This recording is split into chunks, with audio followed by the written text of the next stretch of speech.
Hello YouTube! Comment ça va aujourd'hui? Aujourd'hui, on va parler d'un champion qui, je trouve, a sa place en saison 11. Vraiment, elle s'est pris un petit nerf récent, mais reste toujours bien viable. Dû à la nouvelle saison aussi, elle est un peu moins jouée, mais le champion reste très fort. Bien évidemment, c'est Elise. Elise qui est un champion basé type assassin, bien évidemment, et qui a eu un gros potentiel en early. Vous devez vraiment abuser de votre early avec ce champion. Si vous aimez un peu moins farm votre jungle et vraiment plus gank les lanes et apporter votre soutien aux lanes ou prendre plus de kills bien évidemment, c'est un champion fait pour vous. Elise en saison 11 nous propose différents builds. Il y a le build avec la moissonneuse nocturne et il y a le build avec créateur de faille. Personnellement je suis un adepte de créateur de faille. Je pense qu'il faut jouer pour comprendre. Mais je peux comprendre aussi que moissonneuse nocturne apporte des dégâts sur l'instant. Mais créateur de faille apporte du vol de vie, ce que je trouve vraiment très puissant parce que vous d'office vous régénérez un peu plus, vous pouvez vous permettre un peu plus de choses du coup avec Elise, même ne serait-ce que être un peu plus front lane par exemple. Ensuite les bots bien évidemment toujours les mêmes, mais c'est le premier item que vous devez rush avec Elise bien évidemment.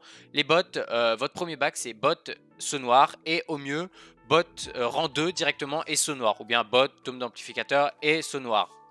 Ensuite, les différents builds sont proposés en fonction de votre game que vous faites. Si vous voyez que vous prenez beaucoup de kills et tout ça, en early, vous rushez directement le bâton du vide. Le bâton du vide, comme ça, vous avez des dégâts, vous continuez avec votre pénétration de magique et vous faites des dégâts, mais vraiment bruts, ça va être juste broken. La Banshee, bien évidemment, plus facile d'accès et du coup, va vous permettre de peut-être éviter une bête de mort due à un pet de CC ou quelque chose comme ça. Quand vous voyez que vous avez une game un peu plus useless où vous avez des kills mais vous devez aussi pile un petit peu peut-être un ou deux de vos mates, moi je vous conseille vraiment de partir du coup sur Zonia, Banshee, Morello et tout ça. C'est vraiment, c'est un peu plus useless, vous ferez un peu moins de dégâts. Et le saut noir, bien évidemment, si vous pouvez le mettre en Medjay, c'est le mieux, tout le temps, vraiment, le Medjay, l'avoir tout le temps.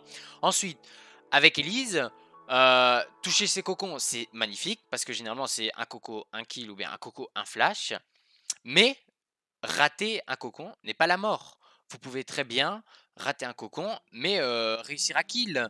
C'est certes un de vos spells principaux, mais vous pouvez faire 100. Vraiment, c'est le potentiel de gank se base certes sur le E, mais vous pouvez très bien directement, même commencer directement Formanier, vous R, vous vous transformez en Formanier, vous E sur le, pardon, vous E sur l'ennemi, vous Q Z, ensuite vous transformez, vous claquez le cocon, le Z, le Q, et peut-être qu'avec l'aide d'un allié, d'office c'est fini. Personnellement, ce que je trouve aussi fort, c'est grâce au créateur de faille, comme j'ai dit tout à l'heure, vous pouvez vous permettre un peu plus d'être en front lane. Parce que avec la saison 11, les champions comme tout ce qui est Katarina, Darius et tout ça, bah les one shots ça fait pas plaisir sur Elise. Elise qui reste un champion méga fragile, il faut savoir bien la jouer. Mais quand vous avez des dégâts, les cocons, s'il vous plaît, on y va. On y va, genre on focus, on va dedans. C'est vraiment... Elise, elle en veut. On veut des kills avec Elise. Quand on voit qu'on fait un peu plus une bad game, bah on est en mode ah merde quoi. Alors essayez de prendre des... Et surtout c'est ça le principal aussi, je me répète, mais les kills avec Elise. Dites-vous que c'est bien d'être en 25-2, des trucs comme ça, mais il faut savoir aussi parfois partager. C'est bien de prendre les kills, mais à un moment où il faut se dire oui, c'est bien, certes j'ai des kills, mais maintenant, je dois un petit peu essayer d'en laisser aussi au mate. Moi, je suis bien. Le principal, c'est que vous avez stack votre mage à 25, ne pas le perdre. Et après, bah, vous essayez de donner un petit peu les kills. Ça m'est déjà arrivé où j'ai essayé de laisser les kills. Mais c'était juste impossible parce que même mes araignées faisaient trop de dégâts en fait. Et le créateur de faille, vraiment, ça, moi, personnellement, je trouve que le créateur de faille euh, vient booster vos petites araignées, vient booster un peu les champions. Je sais que beaucoup de personnes ont un avis négatif sur le créateur de faille et que bah, il l'utilise uniquement sur des champions comme Akali et tout ça. Mais moi je vous conseille, essayez-le au moins une fois, vous faites une bonne game, vous essayez et eh bien vous voyez ce que ça donne. Voilà.